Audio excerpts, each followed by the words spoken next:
नमस्ते दोस्तों, स्वागत है आपका बावनवास क्लासेज में।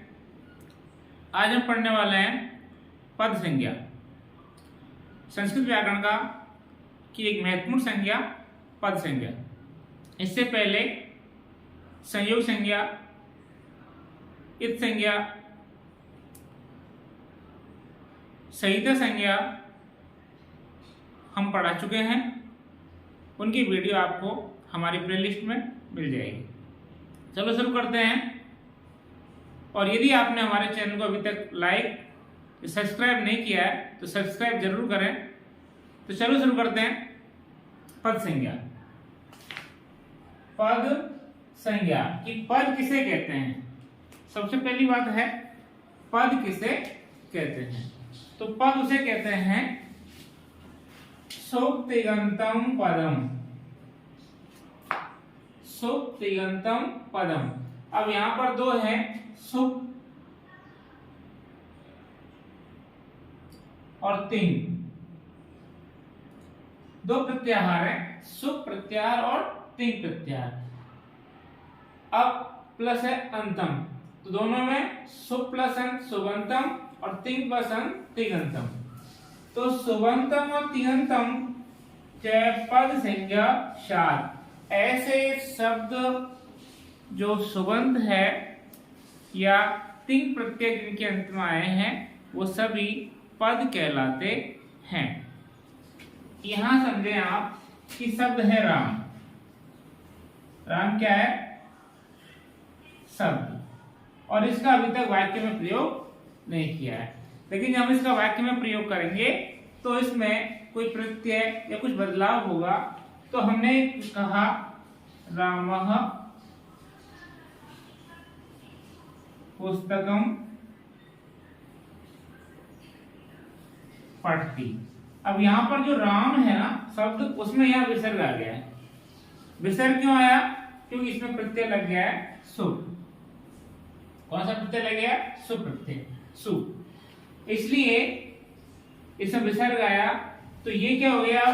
पद। ध्यान रखना, कोई भी स्वतंत्र शब्द जब किसी वाक्य में प्रयोग होता है तो वहां पर जाके वो पद की संज्ञा ले लेता है।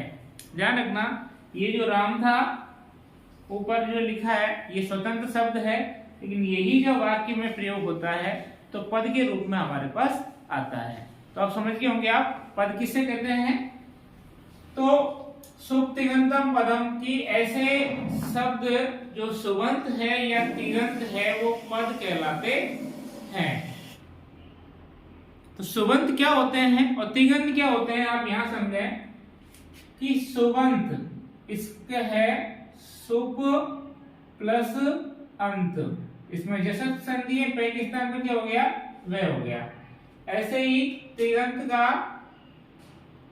तिंग प्लस अंत, तो तिगंत। सुप प्रत्यय कितने?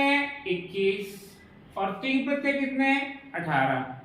ध्यान रखना, सुप प्रत्यय शब्दों में काम में आते हैं और जो तिंग प्रत्यय है ये धातु या हिंदी में कहें तो क्रिया, धातु के पीछे लगने वाले जो प्रत्यय हैं ये तिंग प्रत्यय, और सुप प्रत्यय जो शब्दों के पीछे लगते हैं। सुप प्रत्यय कितने? 21 और तिंग प्रत्यय कितने? 18। अब हम पढ़ते हैं सुप। सुप प्रत्यय कौन कौन से? उसका सूत्र है स्वौ जस अमोर षष्टाभ्याम बीस केभ्याम बस गसिभ्याम व्यस गसोभ्याम गयो सु। अब यहां देखें सु, ये शब्द है यहां से, इसमें प्रथम व्यक्ति के प्रत्यय हैं सु औ जस। तो सु, सु में जो ऊ था वो वह हो गया, तो क्या निकला? औ और जस। अब जस में से अलंत नहीं है तो इसमें से ए निकलेगा, तो क्या निकला? अम, आउट और शस। दो व्यक्तियां हो गई। तृतीय व्यक्ति में आप देखें टा टा भ्याम विस। ये हो गई प्रथम व्यक्ति, ये द्वितीया, ये तृतीया। ये भ्याम व्यास ये चतुर्थी है। ये में हम जब अनुबंध लोप करते हैं तो इसमें भी समात्र ए शेष रहता है, भ्याम और व्यास। तो ये हो गई आपकी चतुर्थी व्यक्ति के सारे प्रत्यय। अब घसी भ्याम व्यास ये पंचमी व्यक्ति के प्रत्यय है घसी। अब घसी का भी हम जब अनुबंध लोप करते हैं तो इसका भी मात्र अस शेष रहता है, घसी भ्याम व्यास। तो ये हो गई आपकी पंचमी व्यक्ति के सुप्रत्यय, घसी भ्याम व्यास। अब होते हैं षष्ठी व्यक्ति पे, गश ओस आम, नस ओस आम। अब गस क्या भी अनुबंध लोप करेंगे तो क्या बचता है हमारे पास, अस शेष बचता है। फिर सप्तमी व्यक्ति है गी ओस सुख, गी ओस सुख, ये आपकी सप्तमी व्यक्ति के प्रत्यय। और संबोधन में जो शब्द आते हैं उनमें हमेशा प्रथमा विभक्ति के प्रत्यय ही काम में आते हैं, इसलिए उनको अलग से मानने की आवश्यकता है नहीं और होते भी नहीं है। तो कुछ सुप्रत्यय कितने होते हैं, 21। अब यहाँ पर आपको कई बार बच्चों को रहता है कि सर शब्द रूप याद नहीं रहते, शब्द रूप याद करने में बड़ी समस्या आती है। तो यदि आपने प्रत्ययों को ढंग से पढ़ लिए तो प्रत्ययों को ढंग से पढ़ने के बाद आपके शब्द रूपों को समझने की आपकी काफी सहजता हो जाएगी। जैसे एक याद रखना कि कहीं पर भी यदि से आ रहा है तो 100% तो नहीं लेकिन 90% की संभावना होती है कि उस से का विसर्ग होता है। अब रामा के बाद क्या है, सुप्रत्यय। तो सुप्रत्यय में जो से है इसका विसर्ग हो जाता है, क्या हो जाता है, रामा। अब रामौ में तो औ है और यहां भी आउट है, टे हलंत टे का लोप हो जाता है। ध्यान रखना प्रथम व्यक्ति में हम अधिकतर विसर्ग आता है, पुल्लिंग में, स्त्रीलिंग में नहीं आता है। औ जस में हलंत है तो से का विसर्ग हो जाता है। मैंने कहा 90% है वो से का विसर्ग हो जाता है। रामस रामम, रामम रामौ रामान। अब यहाँ रामम में अंत में अम मिल रहा है, औ में रामो में अंत में औ मिल रहा है। यहाँ तो सिद्धि करते हैं तो आता है रामान। रामेण रामाभ्याम में सीधे सीधा भ्याम मिल रहा है, भिस में आई। जिसे स्त्रीलिंग के रूप याद करेंगे तो वहां पर लता भी आएगा, जैसे लता या रमा का रमा भी, तो भी ऐसे कैसे आ जाएगा और से का विसर्ग।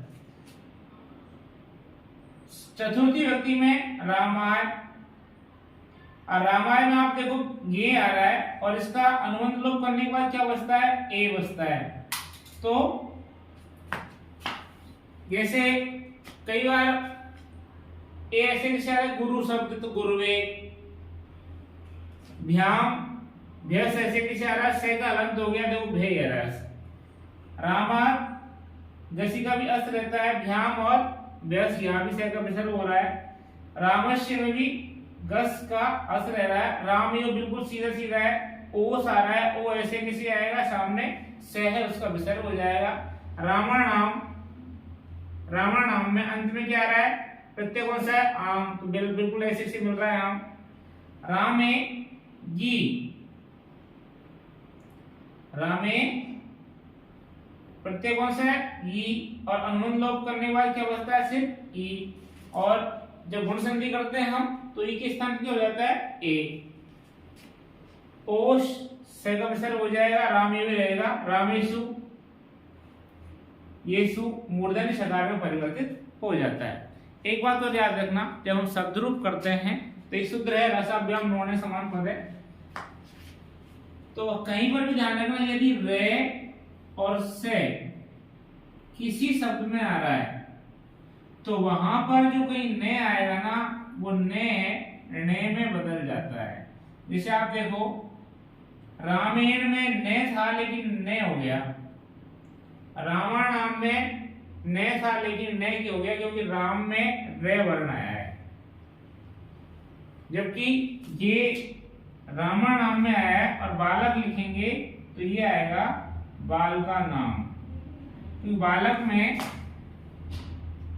ना तो रे आया है न से आया है, तो रे या से में से कोई सा भी वर्ण शब्द में नहीं आए तो वहां पर ने का ने नहीं होता है। जहां पर रे या से आ जाए तो वहां ने का ने हमको करना पड़ता है। तो ये थे आपके 21 सुप्रत्यय। पद संज्ञा में हमने सुबंध प्रत्यय पढ़े, इसमें राम शब्द जितने भी शब्द रूप है उसमें चलते हैं। अब हम पढ़ते हैं तिंग प्रत्यय, जो कितने हैं 18 है। तिंग प्रत्यय कितने हैं 18 है। आपसे प्रश्न पूछ सकता है परीक्षा की सुप्रत्यय कुल कितने हैं 21 और तिंग प्रत्यय कितने हैं 18। तो सुप्रत्यय का तिंग प्रत्यय का सूत्र है टिप जी सिप था दस में बस मस ताता झ थासा था ध्वम टिट वही मैं। अब यहाँ देखिए ये जो शब्द है सूत्र है, इसमें इस लाइन में जो प्रत्यय है वो परस्मैपदी प्रत्यय है और इसमें जो सूत्र में जो प्रत्यय है वो आत्मनेपदी प्रत्यय है और ये दोनों मिला जुला एक ही सूत्र है, अलग अलग सूत्र नहीं है। तो देखें तिप तस जी सिप थस और थ मिप मिप में जो पे था उसका वे हो गया कौन से जस्ती संधि से वस और मस। अब आप देखें जब रूप चलाते हैं तो लगभग यही प्रत्यय आपकी झलक आपको ऐसी अधिकतर रूपों में तो ऐसी देखने को मिलती है जैसे पट ती अंतिम हलंत वर्ण का लोप होना ही हम जानते हैं, संज्ञा लोप हलंत्य और तस्य लोप से ती ऐसे किसी मिल रहा पटती। तस से का मैंने बताया विसर्ग होना ही है तो पट का ते तस में ते था और से का क्या हो गया विसर्ग, तो ऐसे किसे मिल रहा है पठंती। पठंती में क्या है जोड़ता सूत्र होता है, उससे झ है इसके स्थान पे क्या हो जाता है अंत, ये आपको वहां भी काम में आएगा। तो झ के स्थान पे अंत हो गया तो झी में ई तो था ही तो क्या हो गया अंति, तो पठंती। तो देखो ती तिप तस जी से पठती पठता पठंती। मध्यम पुरुष एक वचन में प्रत्यय है सिप, पे का लोप हो गया तो सी ऐसे किसे रहा। थस थस में से का विसर्ग हो गया बिल्कुल ऐसे भी सही है। थ थे ध्यान रखना हलंत नहीं है ऐसे कैसे ही है। फिर है पठामी, पठामी में पे हलंत हो जाएगा तो मी ऐसे कैसे रहा। पठावा बे में जो से था इसका विसर्ग हो गया और पठामा मैं का मैं तो ऐसे किसे आ गया और से का विसर्ग हो गया। अधिकतर हमारे लोग परस्मैपदी में चलते हैं जो तिंग प्रत्यय के अंतर्गत आते हैं। यहाँ भी आपको याद करने में कई बार समस्या आती है, लेकिन यदि आपने इस प्रकार से तो आपको पता है कि कौन सा प्रत्यय कहाँ लग रहा है तो आपको उन शब्दों को याद करने के लिए ज्यादा जद्दोजहद करने की आवश्यकता नहीं पड़ेगी। अब आपको पता है कि पहला प्रत्यय प्रथम पुरुष एक वचन का तिप है तो ती आएगा अधिकतर। मैं फिर भी कह रहा हूँ कि ये जो मिल रहे हैं ये 90% ही बाद में कुछ सूत्रों के माध्यम से कई बार इन सूत्रों का ये इन प्रत्ययों का कुछ और रूप हमें सामने आ जाता है। तो पढ़ती पढ़ता पढ़ंती तिप तस छी पढ़सी पढ़था पढ़त सिप थस थ पढ़ामी पढ़ावा पढ़ामे। उत्तम पुरुष में ये जरूर देखने को मिलता है कि जो अंत में ठे के स्थान पे आप ठा ठा ठा यहाँ मिल रहा है, जबकि यहाँ आपको आ की मात्रा नहीं मिल रही है। अब हम पढ़ते हैं आत्मनेपदी जो प्रत्यय है ये आपको इस सूत्र में से मिलेंगे। त आताम ऊपर भी से आताम झ फिर थाश आथाम त्वम इट टे के स्थान पर क्या हो गया डे। जस्ट संधि कई बार काम में आती है। इट, वही और मही। तो ताताम छ थासा थाम ध्वम इट, वही, मही।